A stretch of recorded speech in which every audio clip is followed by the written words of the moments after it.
So the evolution of this book, it has been very interesting, and I want to talk about this as a bit of a microcosm of some of the things that I've been talking about within this particular book. So and I want to position it against the normal book writing process and what it feels to actually write a book. I do write on a regular basis, a lot as a researcher. This is my career, is to write. My goal is to write 8 to 10 pages a day. And this has been an evolving um, battle with how I actually work and what I actually do because my life is messed up in many different ways in the sense that I have a lot of complex things that are going on in my life. I have family, I have friends, I have kids, I have work, and I'm also working on the reciprocity project. So making sure that the platform is actually running in various different ways. So I have a lot of obligations in many different ways. And so the normal way that one would write a book is they would sit down and they would write every day. So the goal would be to write a page, 2 pages, 3 pages a day, come up with several chapters, and then sort of ship it around, see if people would actually see if there's a publisher that would be interested in this thing that you're actually writing, and then see if you can get a book contract. Then from there, you would continue on and develop this book even more and spend the vast majority of perhaps a year, 2 years actually writing something up. But I have decided to do something that is slightly different and backwards. So, and then one more other thing that you have to do that is very important. So you write this book and then you go around and you try to market and sell this particular book that you're actually trying to put out. So I've decided to do something different.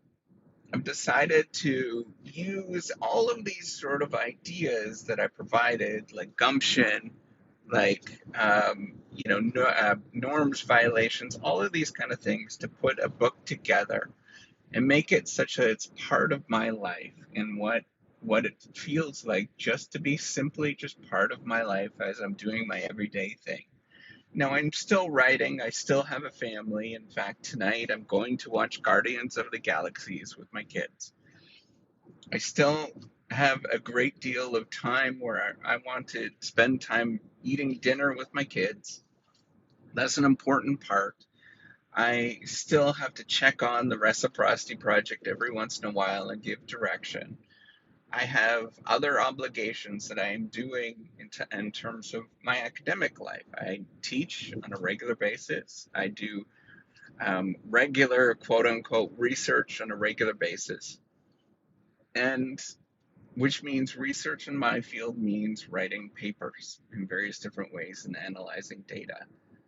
But writing a book is such an unusual thing. Often it's an unusual thing and it would be pushed away and it was pushed away in my life for a long time because I didn't have time for that. I couldn't possibly do that. I perceived within my sort of social norms that I have that that's a bad thing to actually do. But one of the things that I learned with the reciprocity project, so I want you to take a step back and how this evolved. So I created a platform, tried to put this thing together in terms of entrepreneurial venture, and I realized nobody knew about this thing. Put it on the internet, nobody knew about it, and I got crickets. And there was nothing. Nobody paid attention to it. Nobody cared. So my goal was to figure out how do I actually market this thing. And then I realized it's not marketing that you're doing, it's communicating, it's storytelling, it's finding a group of people that actually believe in what you're actually doing. And the way that you do that is by continuously talking about things. And so my life actually has evolved where I talk about things on a regular basis. And by talking about things that I do is moments when I would normally be listening or doing content, listening or watching things or in absorbing information. But instead, what this has forced me to do, the Reciprocity Project has forced me to do, is to do content production. And so as I was doing this over the last few years, I was having an inkling of, wouldn't it be interesting to turn this into a book? Wouldn't this be kind of a fun thing to do? So one day it just dawned on me, why don't I actually just do that and make this a process of what it means to write a book? But I realized I have no time for this. I have no real moments where I can dedicate a great deal of time to discussing with you, to actually write a book in the way that it's normally done. So I have to do things differently and make sure that I am very upfront about the fact that I'm doing things differently, and to show you that yes, in fact, you can do a lot of things, and you simply have to be okay with many of the things that I talk about. The gumption, the norms violations, many different things are very, very important, where you have to think about what it is that it means to be you. And this requires a lot of emotional stability, where you think like, wait a minute, why am I abiding by rules that have existed simply because they've existed in the past? Why can't I violate those norms and use some of the available tools that are available that may not be as considered as valid, may not be considered, as the way that we should actually do things and what that actually looks like. So what does this mean, or what does this actually look like when you are writing a book that doesn't seem and feel the way that books should be written? So that means using tools. Right now, I am talking into my cell phone, and I'm publishing this as part of a podcast. This podcast is going to be transcribed. I've hired somebody on Upwork, on an available platform, freelance platform, to transcribe this using tools that automatically transcribe it using artificial intelligence. Things like Google Transcribe, right? There's many different softwares that are available. That will turn that into some written context, uh, written text. And my goal is to get this person to process this through available artificial intelligence tools, such as ChatGPT and perhaps even the Reciprocity platform itself. And then finally, once that is all done, I'll get a human editor or a human person to go through this. And hopefully it's the person that I hire on Upwork that will actually go through and hire and that will go through and look at this and read through and see if it actually makes sense as they're going through this. Now, I couldn't possibly write a book. I wouldn't have the time to write a book on top of doing all of the things that I do, right? But there's people and resources available that actually can do that. There are people that have a little bit of available time and they like to actually write. Frankly, I'm a person that I really struggle. That's the whole reason why I created the Reciprocity Project in the first place, was because I struggle with writing. I struggle with reading. And it was something that I really, really have difficulty with. But I don't struggle as much having you part of my life. I don't struggle as much when I'm actually communicating and telling things, even though that is difficult for me to do sometimes. It's difficult for me to get my words out. But I can get basic understanding out. I can get some coherent notion of what it means to be me. And then I can use the available tools that seem unusual, that seem like it's not necessarily the right thing to do, that seems like you're somewhat violating norms, such as using transcription services, for example, that use artificial intelligence, such as hiring a freelance person to put this thing together, such as using artificial intelligence to help process this and make it a lot easier on everybody that's part of this. And then I don't actually know what I'm going to do with the publishing process. I'm leaning towards using something like Amazon, the sort of Amazon self-publishing um, framework. But maybe what I'm going to do is actually put this book together and see if I can shop it around for a few moments and see if somebody might be interested. A publisher might be interested, because if they're interested in this project might get a little bit more limelight and legitimacy to the outside world. If it's published by some publisher that would buy and think that this is an interesting idea, right? Then they might be more likely to other people might be more likely to pay attention to this thing.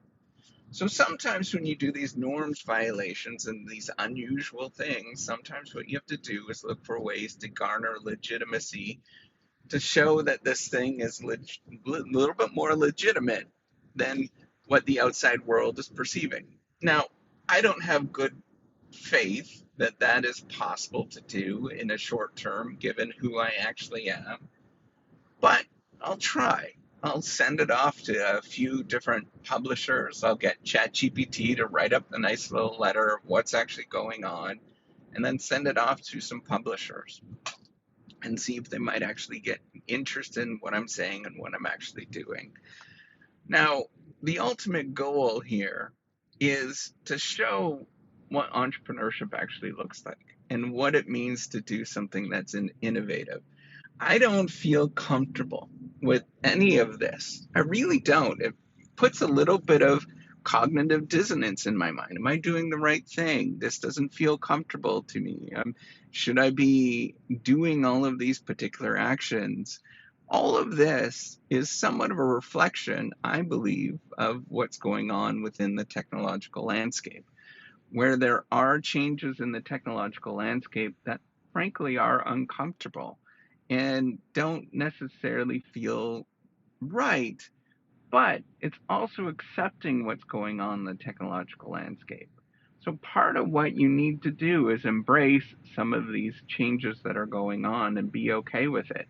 Be somewhat the way that I imagine it, the way that I think about this, is that you're not necessarily sort of this rigid actor sort of marching forward, although that is an important part with the gumption that you need, but you're almost more like a boxer, where you realize that there's environmental changes that are happening and you sort of adapt to it and you're okay with that adapting. So you get a blow from something and then you say, okay, all right, let's keep moving forward. That hurt, but let's keep moving forward. And you just find the way to actually get something done. So you know what? I might send this to different publishers. Maybe I'll send it to 20 different publishers. And then I send it to 20 different publishers and it gets rejected. Well, then that's when I just simply say, okay, let's do self-publishing. Let's put this out, use this as a base case, and then I'll write another book. I'll make something else that is just as important. I'll write something else up. And then maybe from there, what I'll do is send that book off to different publishers and see what they think about about this particular book. And maybe they see that I self-published something and they say, hey, this person's already an author, or hey, this person is doing this kind of interesting thing. Maybe we'll give it a chance. Now, all of this is sort of hopeful. I don't know. All of this is me bumbling along. I'm a bit of a bumbling idiot with any of this. I don't know. I've never written a book before. I'm sure many of you that have thought about doing something entrepreneurial, you've never done that before. I'm sure many of you have done all sorts of different things, but everything is always new to you, right? And that's what I'm doing right now. I don't know what is the best possible course of action. Maybe the best possible course of action is to write a proper book and sit down and spend time and effort to write this thing out. I don't know. But what I'm going to do is exercise all the different options that I could do. So maybe what I'll do is do this sort of self-publishing thing now, see what happens. Maybe some people read it, maybe some people don't. But then after that, I might say, hey, maybe I should actually engage and do a more quote unquote serious endeavor where I take it on and I spend my whole life working at a book. I don't know, to be honest, but all I can say is I feel very much like a bumbling idiot. I don't know what is the right course of action. I don't feel comfortable with any of it, but I just take those steps forward. I keep trying and keep exercising. I keep doing those actions, no matter what is going on. Because frankly, I don't think the audience actually knows. I don't think the outside world, the outside environment actually knows what is the best possible course of action either. I think we're all grappling in mutual ways. All of us are sort of grappling to figure this stuff out. We don't know what is the best possible course of action.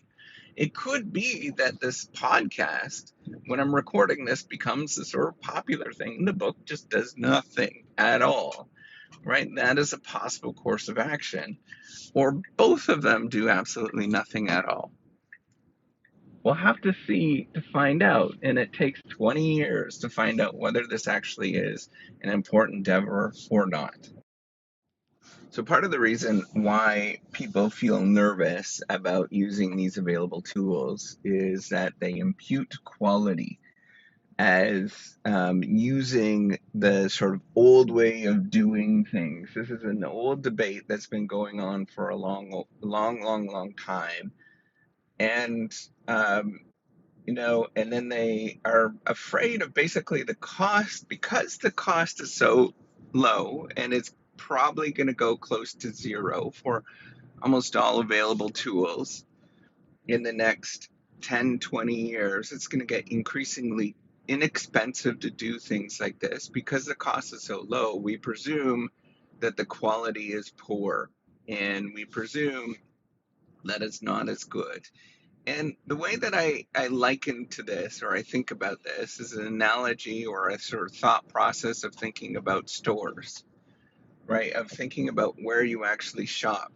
So Walmart, for example, has similar, the same goods are sold in Walmart to the high end, maybe it's a grocery store or, whatever store that you, general sort of store that you're looking at, and all of the products are the same thing, and they're generally, for the most part, they're very identical. There's only a few things that are distinguishing feature products between the sort of higher end store and the stuff that is served at Walmart. It goes through the same sort of distributors, many of the sort of same processes. You can buy Campbell's soup at Walmart, you can buy Campbell's soup at the high-end grocery store. Well, how can they actually drive down the cost? Why does it feel so inexpensive to shop at Walmart? And the reason is that they have various different economies of scale, and the way they do that is they drive down the cost of the process of delivering those things to you, right? And they continuously make it cheaper and less expensive. Now, the thing is, even though that you have the same quality, we perceive the experience, we perceive the quality differently as coming from Walmart. Many people do, compared to coming from the high-end store. And we have very different feelings about the perceived quality. Now, an entrepreneur, somebody that is going to look in the environment, they're going to see opportunity there. They're going to see arbitrage opportunities because it's violating social norms to shop at Walmart. And, it seems strange to even say that because it's such an important part of much of North America. It's not necessarily as big around the world, but Walmart is a big sort of distributor of food and goods in North America. And it feels strange to say that it's violating a social norm. Well, if given the chance, many people, and if you had the opportunity and the resources, many people would choose to shop at the higher end store because we're communicating some quality status standards to the outside world. Right. So given the chance, many people wouldn't shop at Walmart. And because of that, that is violating a social norm. So if you do make you have the available resources, it seems strange to shop at Walmart. And I know that seems um, very presumptuous. I know that seems like difficult to talk about, but that's, frankly, that is the truth, right? To sort of point out many people's preferences will go to the quality, right, or perceived quality. Now, it's the same thing that is going on. I believe it's very similar to what's actually going on with these tools. Um, we perceive the analog, we perceive the process, the struggle as higher quality than doing the thing that seems a little bit less work and effort. And the only difference that has happened is that the efforts of actually doing some parts of the job have become less expensive or easier to actually do, easier to carry out.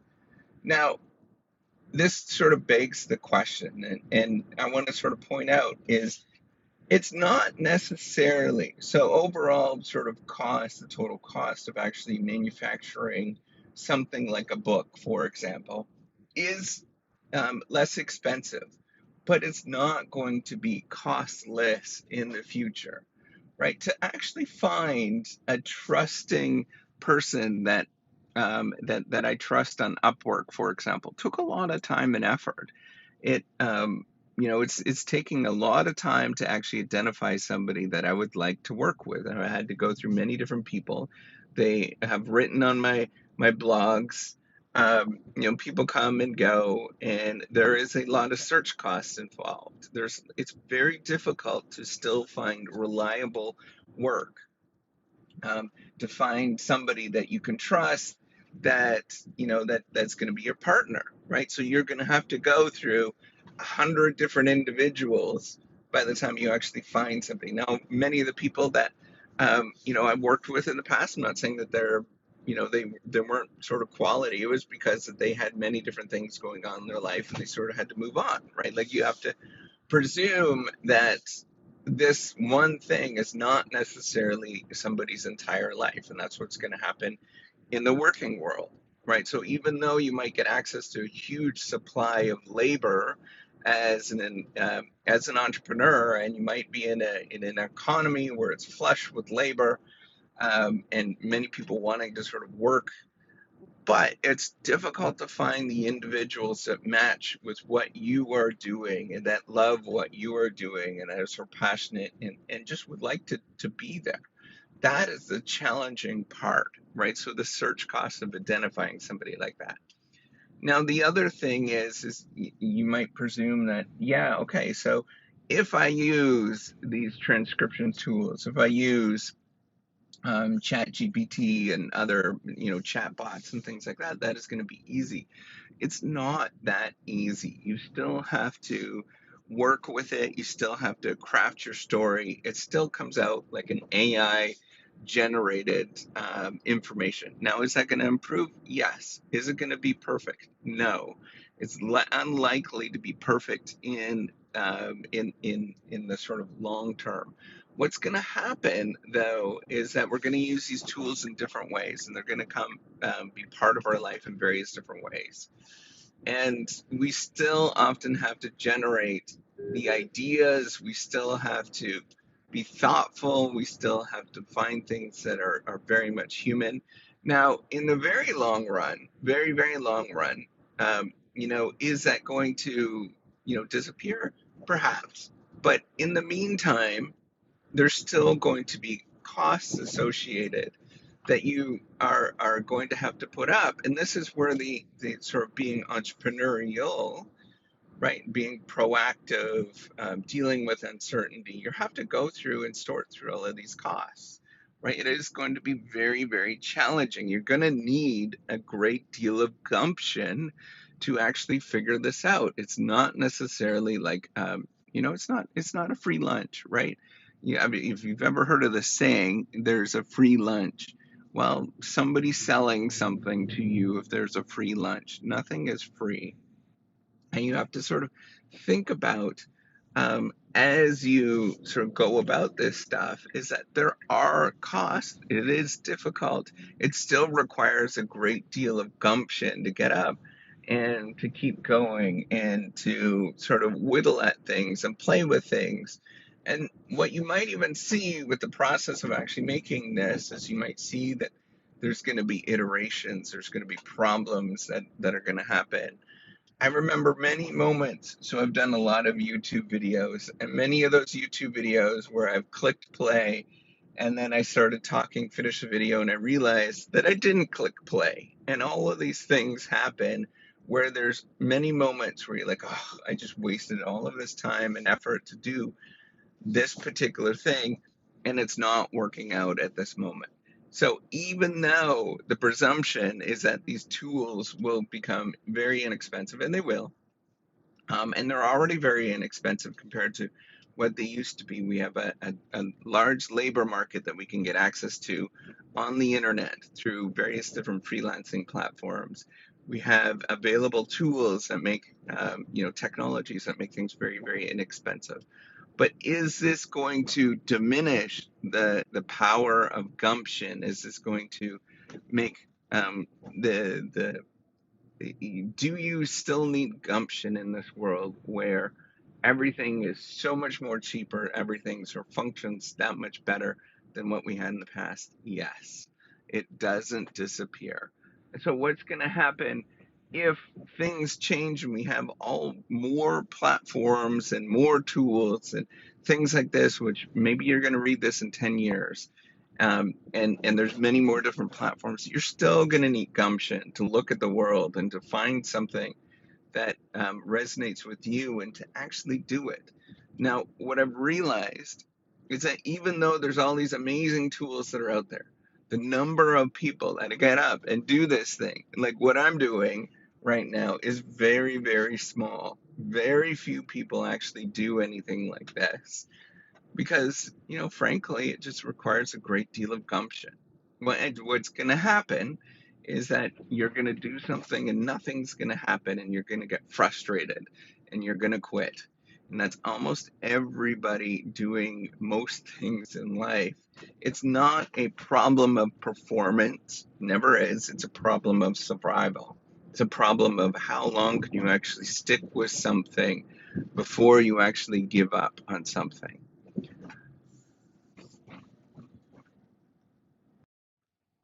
That's why I want to stress that this is very much a process. Gumption is a process. It's not something that immediately happens. There's no opportunities. You don't really necessarily make a single opportunity. Gumption is this thing that happens over the long, long time. It's a process of sitting there doing things, trying, making things up, dealing with just not knowing what to do and repeatedly doing that over and over and over again until it actually makes something. So even though you have all sorts of available tools, right? So I've used Upwork, I've used, so specifically on this, I'll use ChatGPT, I'll use Google Transcription. There's all sorts of different tools. I'll probably do some sort of AI generated cover. There's lots of different things that I can use to put this together. Amazon publishing, lots of different stuff that are available. But it's the process. All of these things doesn't mean simply because they exist, doesn't mean it actually is going to be created. It's a process.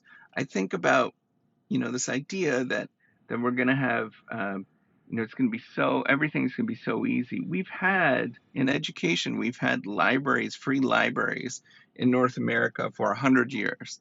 And do you think people actually go into the free library to just read things? That's not what happens. There's a process involved. It requires a great deal of gumption. And it's not simply just having the tools that are available that actually make the difference. And so the fact that you get up and you realize that those tools are available and that there's opportunities within those tools that you can take advantage of. And those opportunities that exist are because they might violate, and they often violate, social norms. I just wanted to add a few more things here. The first one is that you'll notice that I'm not necessarily focusing on quote unquote quality as people think of it, sort of production quality, in the sense that, I worry about what this actually sounds like. I worry about, or what this is sort of read like. I worry about, all of the sort of things that people would think of that are demonstrating quality and thinking about quality. And the reason is that the audience often doesn't care about quality, in the sense that people might sort of believe that they actually care about quality. They're thinking about what the actual message is and what's going on.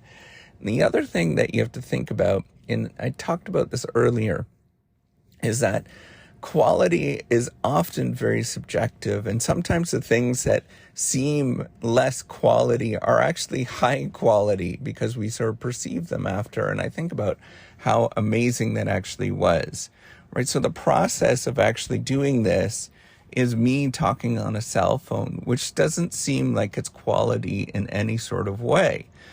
But if you start thinking about the process of how people used to make books before the transition to using computers, most people that wrote books used to, particularly people that had the resources to do this, they would have a secretary or an admin assistant that would help them actually type out and write the book. They would sit and talk, and somebody would sit down and help them actually write at the same time.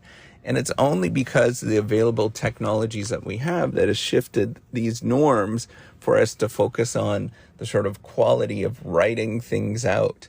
And so doing things like using, for example, using my cell phone and dictating in this sort of way, and then using a transcription service, it's very, very similar, remarkably similar to how things used to be done in the perhaps 1940s and 50s, and how people actually used to type things up and get work done, and looking at the division of labor that happened at that point.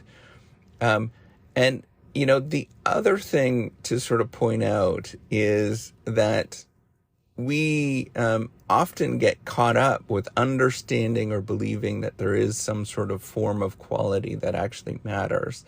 And that's what is sort of a hang-up for us. But for me, as you could see, if I started worrying about all of those kind of things, I wouldn't get a lot done. In fact, it's probably an antithesis, an inverse relationship with Gumption to sort of worry about that quality. Frankly, the problem is quality, no matter how much quality, production quality, the sort of focus on doing things right and making sure everything is perfect, doesn't matter if you don't have an audience that actually exists. And that's why I'm actually doing much of these activities, is to show and to create an audience where there's people that are following along, that there's other people that are there, and taking advantage of social media, for example. I put these on LinkedIn, all of these sort of messages that I talk about, or these different chapters that I talk about. It's getting to the point where you build that audience. So I don't necessarily have to rely so much on the publishers. I don't have to rely so much on other people, because those tools actually exist. So it's replacing much of the, these available tools are replacing all of the sort of tasks that we could do, but you have to be comfortable using them. And the challenge is that it's very uncomfortable using them. It is weird. It feels weird. Everything about it feels weird. If you talk to people why they don't promote and use things like that in a much more aggressive way, it's because they'll tell you that it feels weird. And they have all of these sort of things that they talk about that prevent them from doing it. So I just want to point that out, that yes, it might seem like it's inferior quality, but is it? Is it really inferior quality to use these tools to manufacture, a book?